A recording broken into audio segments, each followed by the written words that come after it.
السلام علیکم ورحمۃ اللہ وبرکاتہ۔ ناظرین، استقبال ہے فکر و خبر اسٹوڈیو میں، میں رضوان احمد ندوی ملکی اور عالمی اہم اور خاص خبروں کے ساتھ۔ تو ناظرین، بڑھتے ہیں خبروں کی تفصیلات کی طرف۔ الہ آباد ہائی کورٹ کے جسٹس جس کے بیان نے عدلیہ کی غیر جانبداری پر ایک بڑا سوالیہ نشان لگا دیا تھا، سپریم کورٹ کو تک اس کا نوٹس لینا پڑا تھا اور الہ آباد ہائی کورٹ نے انہیں حساس معاملات کی سماعت سے ہٹا دیا تھا۔ اب اس کے حمایت میں اتر آئے ہیں یو پی کے وزیر اعلیٰ یوگی آدتیہ ناتھ۔ اتر پردیش کے وزیر اعلیٰ یوگی آدتیہ ناتھ نے الہ آباد ہائی کورٹ کے جج کے خلاف مواخذے کی کارروائی کا مطالبہ کرنے پر اپوزیشن پر سچ بولنے والوں کو خاموش کرنے کی کوشش کا الزام عائد کیا ہے۔ آدتیہ ناتھ نے کہا کہ جج جسٹس شیکھر یادو نے صرف یکساں سول کوڈ کا مطالبہ کیا تھا اور کہا تھا کہ ملک کو اکثریت کی خواہش کے مطابق چلایا جانا چاہیے۔ یوگی نے کہا کہ اگر کوئی سچ بولے تو کیا یہ جرم ہے؟ بہت سنکھیک سماج کی بھاوناؤں کا سمان ہر حال میں ہوتی ہے۔ اگر دنیا میں ہوتی ہے تو بھارت میں اگر بہت سنکھیک سماج کے ہتوں کی چرچا کوئی کر لے، وہ سچائی کو کوئی بولتا ہے، کون سا اپرادھ ہو گیا؟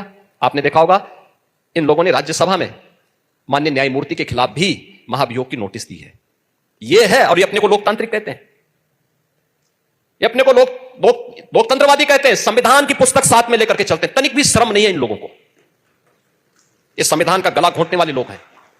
تاہم سبھی کو معلوم ہے کہ یادو نے 8 دسمبر کو اپنی تقریر کے دوران کس طریقے کی شرانگیزی کی تھی، مسلمانوں کے لیے گندی زبان کا کس طریقے سے استعمال کیا تھا۔ لیکن جو ہے جسے کہہ دیجیے آپ سب غلط ہے، لیکن کہنے میں گریز نہیں ہے، کیونکہ وہ دیش کے لیے گھاتک ہیں، ہلانے والے لوگ ہیں، جنتا کو بھڑکانے والے لوگ ہیں۔ یوگی آدتیہ ناتھ کی اس حمایت نے ان کی فرقہ وارانہ ذہنیت کو ایک بار پھر سے بے نقاب کر دیا ہے۔ وہ پہلے ہی بٹیں گے تو کٹیں گے جیسے نعروں کے ذریعے ہندوستان کے بھائی چارے، جمہوری اقدار اور آئینی یکجہتی کو نقصان پہنچا ہی رہے ہیں۔ اب ایسا لگتا ہے کہ عدلیہ کو کمزور کرنے کی بھی ایک منظم سازش ان کی جانب سے ہو رہی ہے۔ یوگی کا موقف یہ ظاہر کرتا ہے کہ وہ شدت پسندی کے بیانیے کو سیاسی طاقت کے لیے استعمال کر رہے ہیں، جس سے کہ ہندوستان کی کثیر الثقافتی شناخت کو خطرہ لاحق ہو سکتا ہے۔ استنبول میں حالیہ فرقہ وارانہ تشدد کے بعد انتظامیہ نے غیر قانونی تعمیرات کے نام پر اب بلڈوزر کارروائی شروع کر دی ہے، جس میں اقلیتی علاقوں کو نشانہ بنایا جا رہا ہے۔ سماجوادی پارٹی کے ایم پی ضیاء الرحمان برق کے علاقے میں بلڈوزر کارروائی کی جا رہی ہے، جسے عوامی مقامات پر تجاوزات ہٹانے کی مہم کا نام دیا جا رہا ہے۔ بڑی تعداد میں پولیس وہاں موجود ہے اور پولیس کی موجودگی میں یہ کارروائی جو ہے وہ عمل میں لائی جا رہی ہے۔ مقامی افراد اور متاثرین کا دعویٰ ہے کہ یہ کارروائیاں مسلمانوں کے خلاف امتیازی بنیادوں پر کی جا رہی ہیں۔ ان کا کہنا ہے کہ تجاوزات کے خلاف مہم کے نام پر اقلیتی کمیونٹی کو نشانہ بنایا جا رہا ہے۔ سماجوادی پارٹی نے بھی ان کارروائیوں کو سیاسی انتقام قرار دیا اور کہا کہ حکومت بلڈوزر پالیسی کے ذریعے اقلیتوں کو ہراساں کر رہی ہے۔ انہوں نے مطالبہ کیا کہ ایسے اقدامات کا جائزہ لے کر عدل و انصاف کو یقینی بنایا جائے، لیکن عدل و انصاف بھی اب ہر کسی کو میسر آنے والی چیز نہیں رہی ہے، کیونکہ عدالتوں میں بھی ایسے افراد بیٹھے ہوئے ہیں یا بٹھائے گئے ہیں جن کے بارے میں مزید کچھ کہنے کی ضرورت نہیں ہے۔ وہی افراد خود اپنے نظریات کا ڈھنڈورا پورے ملک میں پیٹ ہی رہے ہیں۔ اور منی پور میں تشدد تھمنے کا نام نہیں لے رہا۔ 2 سال سے زائد کا عرصہ گزر چکا ہے، لیکن منی پور میں حالات چونکہ تو برقرار ہیں۔ اب بھی تشدد کی خبریں لگاتار جو ہے وہ سامنے آ رہی ہیں۔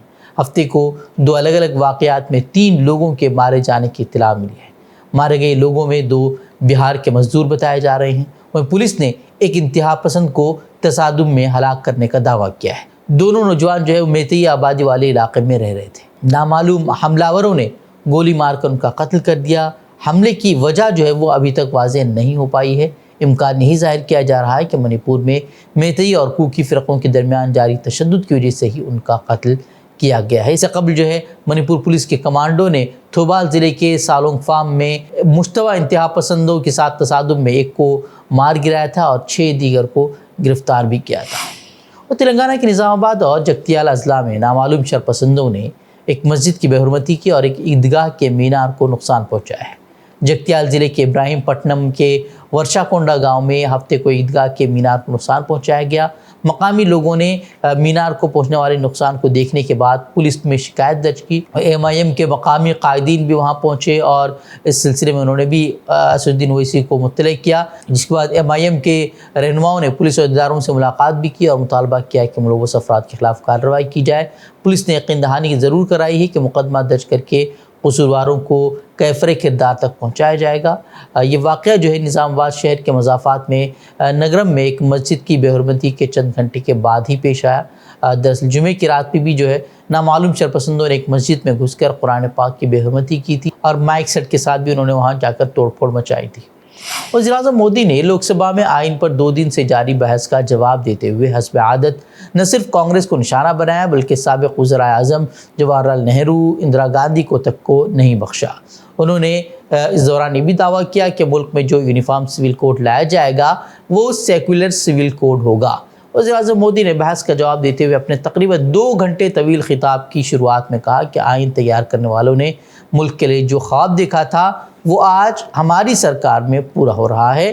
ہم ملک کو 2047 تک ترقی یافتہ بنائیں گے۔ وزیر اعظم نے جو 2 گھنٹے کی تقریر کی اس کو کانگریس نے بورنگ قرار دیا۔ پارٹی جنرل سیکریٹری اور رکن پارلیمنٹ پرینکا گاندھی نے کہا کہ اگر PM کی کرپشن کے بارے میں زیرو ٹالرنس کی پالیسی ہے تو اڈانی کیس پر بات ہونی چاہیے۔ انہوں نے کہا کہ نڈا جی بور ہو کر ہاتھ رگڑ رہے تھے، امت شاہ جی سر کھجلا رہے تھے، پیوش گوئل ایسا لگ رہا تھا کہ وہ سونے ہی والے ہوں۔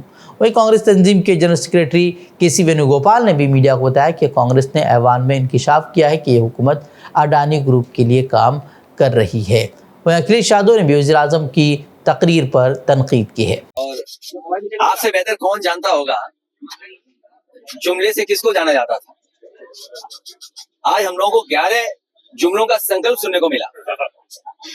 15 لاکھ جملہ تھا، کسان کی آئے دوگنی ہوگی وہ جملہ تھا، 1 کروڑ نوکری ملے گی وہ جملہ تھا، اگنی ویر جیسی نوکری ایک بڑا جملہ ہے، GST جملہ نکلا، مہنگائی کم ہوگی جملہ نکلا۔